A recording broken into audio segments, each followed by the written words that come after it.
একটু আস্তে আস্তে জ্বালেন, আস্তে আস্তে। ভেজাল দুধ বিক্রি হচ্ছে।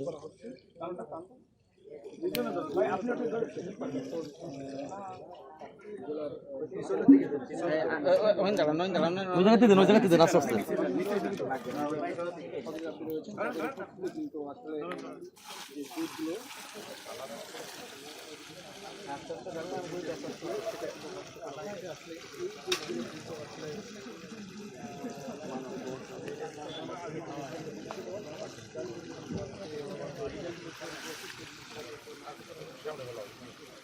এর আগেও আমরা দেখেছি যে কেশবপুরের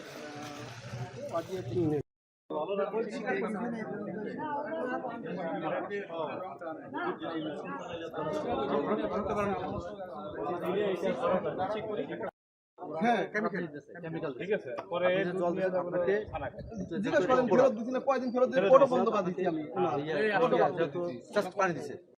এরা কি আমরা তো দুধ নাই? হ্যালো, এরা কি দুধ কোথায় দেন? এটাকে আগে বিক্রি করতে এখন কোথায় দেন? এই সেই ফ্যাক্ট। এটা তো অরিজিনাল ফ্যাক্ট দুধ। এখন মনে হচ্ছে মহিষের দুধ। এটাই ফ্যাক্ট এটাই ফ্যাক্ট। মহিলা পুরুষ নিয়ে আনবো নামে সময় দেবো আপনাকে তোমরা একটু কথা কম বলো।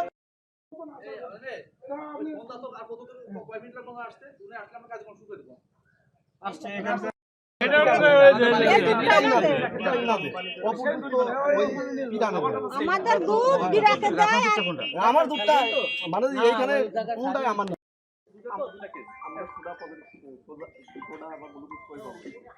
না থাকলে তাহলে আপনি ভেজাল কিভাবে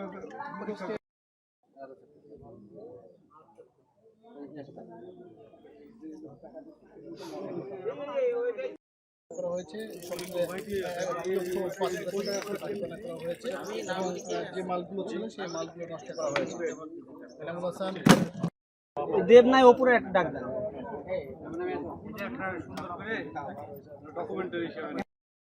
কেশবপুর, মনিরামপুর, ডুমুরিয়া এর ভিতরে পাওয়া যায় না?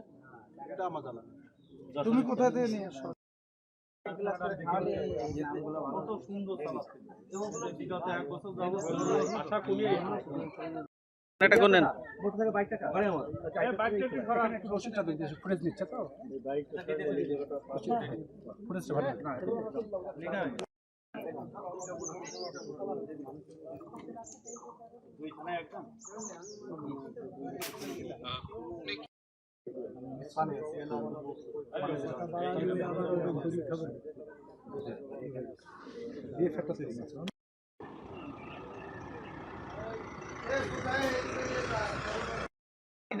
আমাদের চিন্তা করার জন্য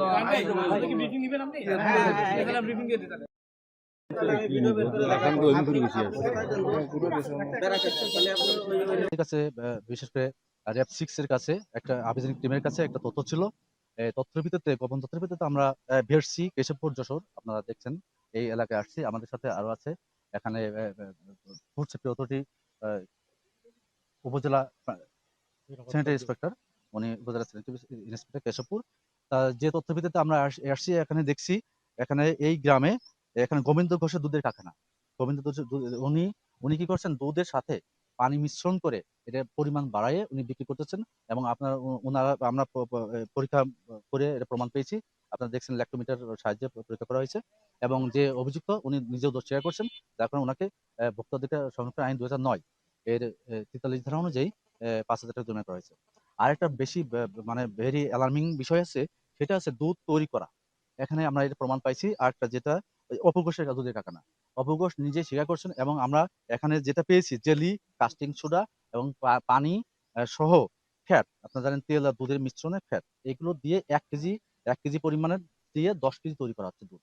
তার মানে এখানে গাভী লাগে না, এখানে কোনো গাভী লাগে না, গাভী ছাড়াই এরা দুধ তৈরি করতেছে এবং এটা প্রমাণ আপনারা পাইছেন। এখানে যথেষ্ট প্রমাণ আছে, যার কারণে ওনাকে ভোক্তাদের যেহেতু দোষ স্বীকার করছে এবং আমরা প্রমাণ পাইছি, সেহেতু ভোক্তা অধিকার সংরক্ষণ আইন 2009 এর 42 ধারা অনুযায়ী খাদ্যপণ্যের নিষিদ্ধ দ্রব্যের মিশ্রণ, এগুলো কিন্তু নিষিদ্ধ দ্রব্য, কারণ এটা খাদ্যপণ্য দেওয়ার কোনো অপশনই নাই, দিতে পারবে না, অবৈধভাবে তৈরি করতেছেন এবং যার কারণে ওনাকে এই ধারায় 42 ধারায় ওনাকে 2 লক্ষ টাকা জরিমানা করা হয়েছে। মোট 2,05,000 টাকা আজকে জরিমানা করা হয়েছে এবং সবাইকে ওনাকে সতর্ক করে দিয়ে এরপর থেকে যদি কেউ এ ধরনের কর্মকাণ্ড চালায় বা এই ধরনের মানে এই মানুষের স্বাস্থ্য নিয়ে বিশেষ করে এই যে বাচ্চারাও খায়, আপনারা জানেন যে এটা কিডনি বিকল হতে পারে, ফিজিক্যালি অনেক সমস্যা হতে পারে। যার কারণে এটা যেই করুক, যেখানেই করুক, আমাদের আপনারা জানেন র্যাব টিম এই বিষয়ে খুবই অ্যাক্টিভ, এবং আমরাও এটা লেগে আছি।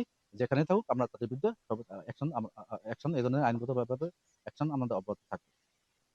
বাংলাদেশ আমার অহংকার এই মূল মন্ত্রে দীক্ষিত হয়ে র্যাব সৃষ্টি লগ্ন থেকেই ভেজাল দ্রব্য, ক্রিমিনাল অ্যাক্টিভিটিস এবং মাদকের বিরুদ্ধে অভিযান চালিয়ে আসছে। এরই ধারাবাহিকতায় আমরা আজকে গোপন তথ্যের ভিত্তিতে জানতে পারি যে কেশবপুরের এই এলাকায় ভেজাল দুধ এবং নকল দুধ উৎপাদন করা হচ্ছে, এবং এই তথ্যের ভিত্তিতেই আমরা আমাদের যে জেলা ভোক্তা অধিদপ্তর যিনি আছেন তাকে আমরা সংবাদ দিয়ে আমরা একসাথে এখানে অভিযান পরিচালনা করি। অভিযান পরিচালনা করার প্রেক্ষিতে আমরা দেখতে পারি যে এই এলাকায় এখানে বিভিন্ন ধরনের জেলি, বিভিন্ন ধরনের কেমিক্যাল মিশ্রণ করে বিভিন্ন ধরনের নকল দুধ এখানে বানানো হচ্ছে, এবং এটা বিভিন্ন ধরনের কোম্পানিতে, আপনারা ইতিমধ্যে অবগত আছেন, বিভিন্ন কোম্পানিতে এগুলো সেল করা হচ্ছে। সুযোগ আছে, আমরা যেহেতু আজকে আমরা অভিযানের প্রেক্ষিতে জানতে পারি যে এগুলো বিভিন্ন কোম্পানিতে সাপ্লাই দিচ্ছে, অবশ্যই তাদের এগুলো চেকিং মেকানিজম অবশ্যই আছে। তো আমরা এগুলো অবশ্যই জাস্টিফাইড করবো। আপনি যে আমাকে যেটা বলেন, অবশ্যই সুযোগ আছে। যদি তারা ভেজাল দুধ যদি তারা গ্রহণ করে, তারা যদি চেকিং মেকানিজম তাদের সেটা যদি ভুয়া হয় এবং তারা সেটা যদি গ্রহণ করে এবং সেটা যদি বিভিন্ন জায়গায় সাপ্লাই দেয়, তারা অবশ্যই আমাদের যে দেশের যে প্রচলিত যে আইন আছে, আইনের ধারা মোতাবেক অবশ্যই তাদের বিরুদ্ধে অবস্থান নেওয়ার অবশ্যই সুযোগ আছে আমাদের।